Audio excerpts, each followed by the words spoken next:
नमस्कार दोस्तों, जय श्री राम, जय हनुमान। स्वागत है आपका हमारा चैनल वास्तुशिल्पी आशीष में। और मैं शिल्पी आशीष आपका बहुत बहुत स्वागत करता हूं। वास्तु से जुड़ी हुई नई नई जानकारियां शास्त्रों के अनुसार हम आपके लिए लाते रहते हैं। इसी क्रम में हम आज बात करेंगे किचन की। किचन के लिए यह भ्रम प्रचलित है कि किचन का स्थान केवल साउथ ईस्ट ही है। साउथ ईस्ट के अलावा और कहीं भी दिशा और कहीं भी पद किचन के लिए उपयुक्त नहीं है।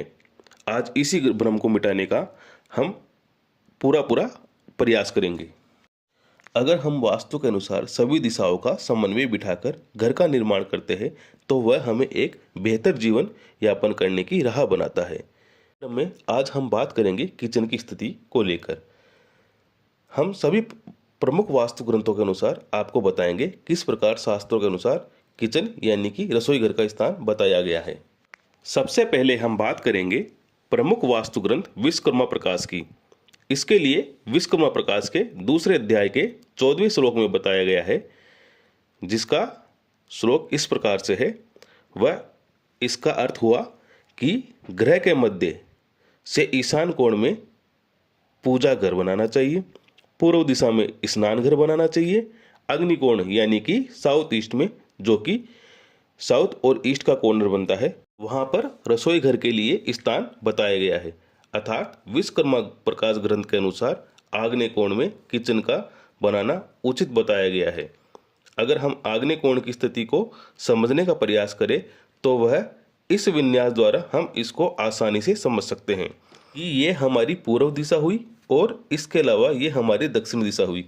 इन दोनों के मध्य में जो एक विदिशा बनती है उसे हम आग्नेय कोण कहते हैं।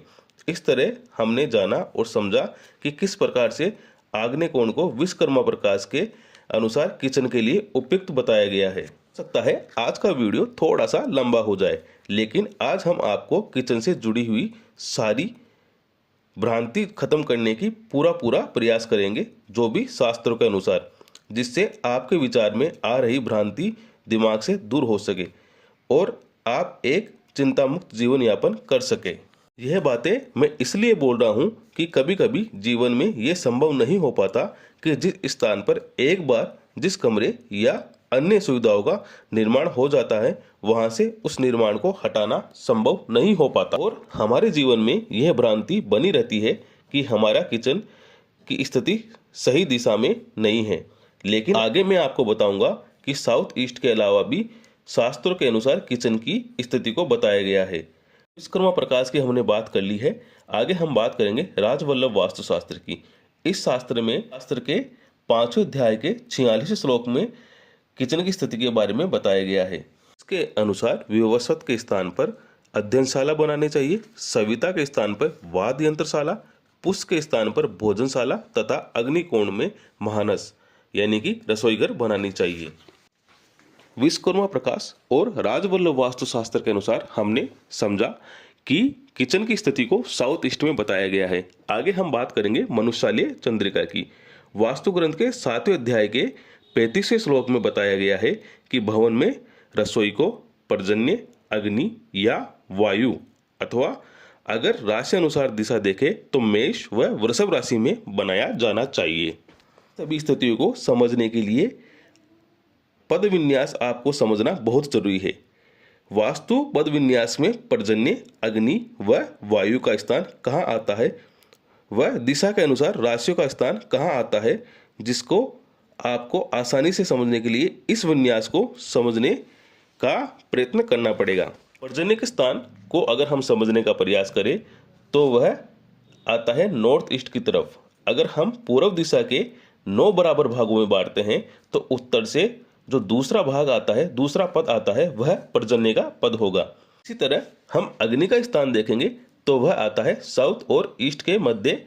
जो विदिशा बनती है वह साउथ ईस्ट अग्नि का पद कहलाता है। इसी प्रकार वायु को अगर हम समझने का प्रयास करें तो वायु को हम देखेंगे तो पश्चिम व उत्तर दिशा के बीच में जो विदिशा बनती है वह वायव्य कोण होता है। अर्थात उपरोक्त सभी स्थिति हुई दिशा के अनुसार कि कहां पर रसोई घर का स्थान हो सकता है।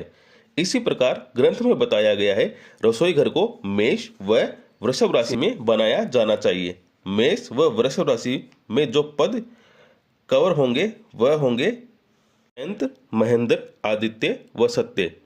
अगर हम इन पदों की स्थिति को समझे तो यह पद कहाँ कहाँ पर आते हैं, इस पद विन्यास के अनुसार इसको आसानी से समझा जा सकता है। जयंत, महेंद्र, आदित्य व सत्य पूर्व दिशा के पद है। अगर हम पूर्व दिशा की बात करें और पूर्व दिशा के अनुसार पूर्व दिशा को 9 बराबर भागों में बांटते हैं तो पर्जन्य के पद पर हम पहले ही बता चुके हैं, जो उत्तर दिशा के दूसरे भाग पर आता है, किचन के लिए उपयुक्त बताया गया है। इसके अलावा जयंत यह तीसरे भाग में आता है। महेंद्र, जिसे हम इंद्र के नाम से भी जानते हैं, यह चौथे भाग में आता है। वह आदित्य अथवा सूर्य यह पूर्व दिशा के मध्य में आता है। सत्य यह पूर्व दिशा के छठे भाग में आता है। इस प्रकार हम अगर समझे तो यह पाएंगे उत्तर पूर्व यानी कि ईशान कोण से पूर्व की ओर तक की किचन की स्थिति को शुभ बताया गया है। हमने यहाँ समझाने का प्रयास किया है कि अगर किसी भी व्यक्ति की किचन साउथ ईस्ट के अलावा जो हमने बताए गए पद है उनमें भी आ रही हो तो वह शास्त्र के अनुसार एक उपयुक्त स्थान बताया गया है रसोई घर के लिए। तो इस प्रकार से हम समझ सकते हैं कि साउथ ईस्ट के अलावा जो अन्य पद बताए गए हैं किचन के लिए, उसमें अगर किचन की स्थिति आती है तो किसी भी प्रकार की भ्रांति व विचलित होने की आवश्यकता नहीं है। यह पद भी वास्तु ग्रंथ के अनुसार उपयुक्त बताए गए हैं। इस तरह से हमने जाना और समझा कि किचन की अन्य स्थितियाँ वास्तु अनुसार क्या रहती है। अगर किसी भी जन को फिर भी किसी प्रकार की शंका या भ्रांति हो तो वह हमें कमेंट करके पूछ सकते हैं। हम समय रहते उसका उचित जवाब जरूर देंगे। अगर यह वीडियो आपको अपनी जानकारी के अनुरूप मिला है तो प्लीज़ चैनल को लाइक व सब्सक्राइब करना ना भूलें। के लिए इतना ही काफ़ी। मिलते हैं एक नए वीडियो में एक नए टॉपिक के साथ। तब तक के लिए जय श्री राम, जय हनुमान। धन्यवाद।